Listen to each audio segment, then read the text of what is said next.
thank you for informing lots of us that it's actually a private philanthropy that's now going to be supporting the largest supporter of the World Health Organization. But that leads me to my question to you, that in this politically charged moment, when countries and national governments are seeking to direct how all of us act, does philanthropy have the liberty and the ability to continue to deploy to critical sectors, or is political pressure going to force them to divert funds to those that suit the national imperative at that time?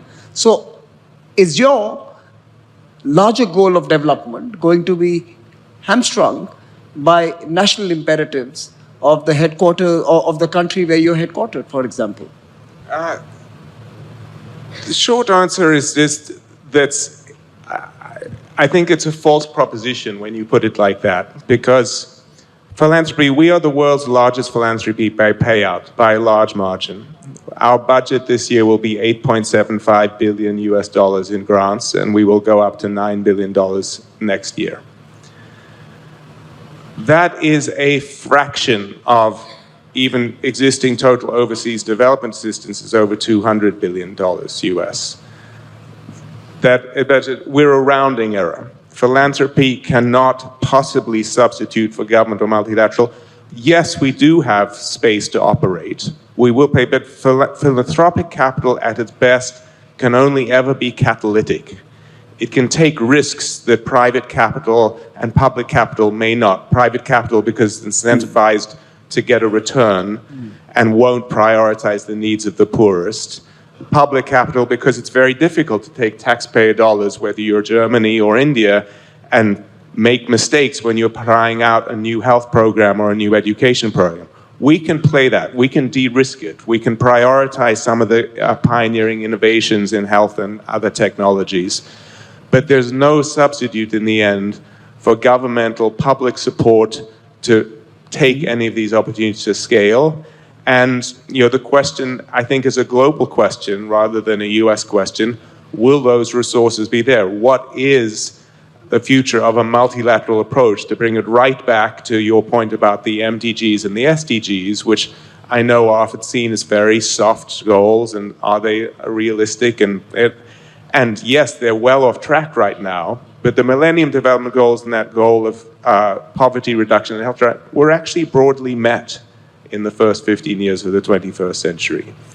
The current goals are off track because there is a massive underinvestment in what essentially are not just global public goods. Disease surveillance and pandemic preventiveness is good for everybody, but also, we think, a set of broad global values. In the end, the goals were goals that every government in the world made as a commitment to their own citizens.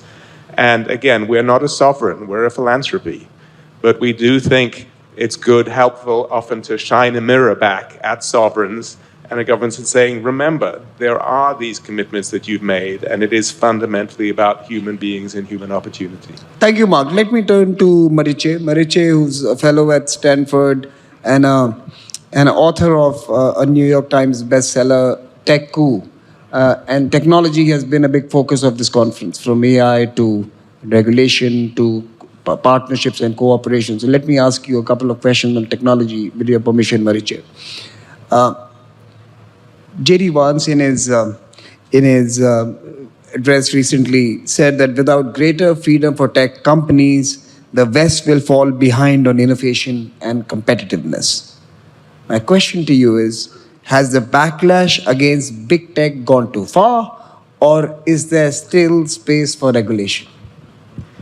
So my question would be, what backlash? American tech companies are more powerful and less regulated now than they have been over the past decades.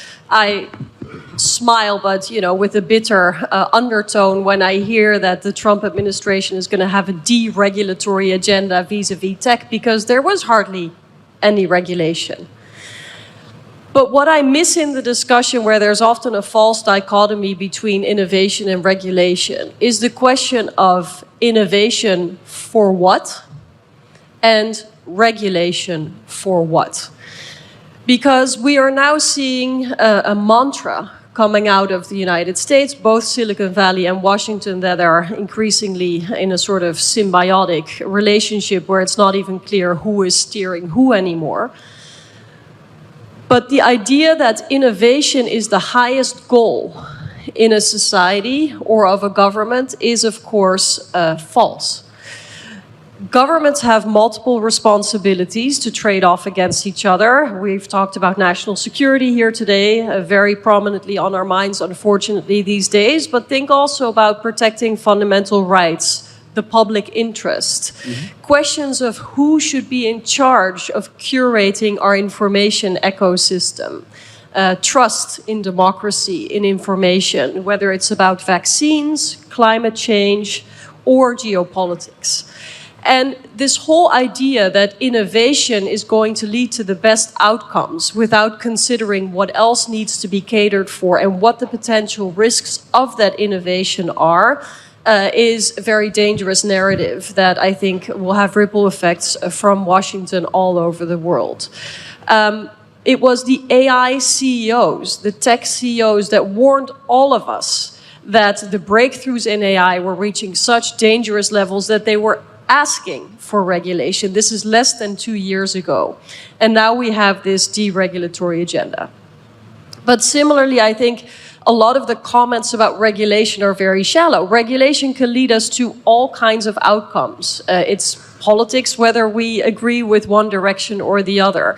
But for some solutions, we will need more regulation. For example, to make the EU more competitive, as you asked to Carl earlier in this panel, there's a lot of focus now on the need to deregulate, cut red tape, but the crux of the matter is that if you want more easy access to capital for entrepreneurs, you will need to regulate to overcome differences between 27 member states.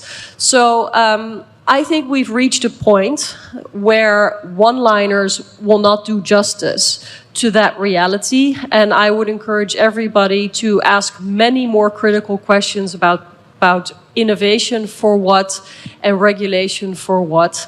And we need not feel sorry for US tech companies. They have a lot of space, too much space, if you ask me, to do as they please, that they are actually now governing many of us with the decisions that they make, but without a democratic mandate and without democratic accountability. Maybe all of us can put a smiley emoji on Instagram right now.